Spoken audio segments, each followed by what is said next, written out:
ഈ ട്രംപിന് പോക്കിമോനുമായിട്ടുള്ള പ്രശ്നം എന്താണെന്ന് നിങ്ങൾക്ക് അറിയാമോ? അതെ, ഞാൻ പറയുന്നത് കാർട്ടൂൺ ആയിട്ടുള്ള പോക്കിമോനെ കുറിച്ച് തന്നെയാണ്. അവരുമായിട്ടും ട്രംപിന് പ്രശ്നമുണ്ട്.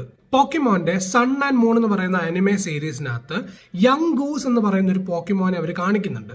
ഈ യങ് ഗൂസിനെയും അതിന്റെ ഇവോൾവ് വേർഷനായ ഗംഷൂസിനെയൊക്കെ കണ്ടു കഴിഞ്ഞാൽ നമ്മുടെ ട്രംപിന്റെ കണക്കിരിക്കുന്നു എന്നുള്ളതാണ് പ്രശ്നം. ഇങ്ങനെ ഒരു സിമിലാരിറ്റി കാണേണ്ട താമസം ഇതിനെ വെച്ച് ഇന്റർനെറ്റിലെ ഫുള്ള് മീംസും ട്രോൾസും ഒക്കെ ഇറങ്ങാൻ തുടങ്ങി. ഡൊണാൾഡ് ട്രംപിന്റെയും ഈ പോക്കിമോന്റെ ഒക്കെ പടം ചേർത്ത് വെച്ചിട്ടുള്ള ട്രോളുകളാണ് ഏറ്റവും കൂടുതൽ ഇറങ്ങുന്നത്.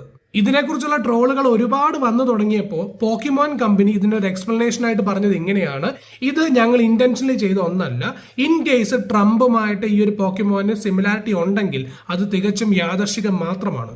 എന്നാൽ ഇത് മാത്രമല്ല പ്രശ്നം. ഈ കഴിഞ്ഞ സെപ്റ്റംബർ 22 യുഎസിലെ ഹോംലാൻഡ് സെക്യൂരിറ്റി ഒരു വീഡിയോ ഇറക്കിയിട്ടുണ്ടായിരുന്നു.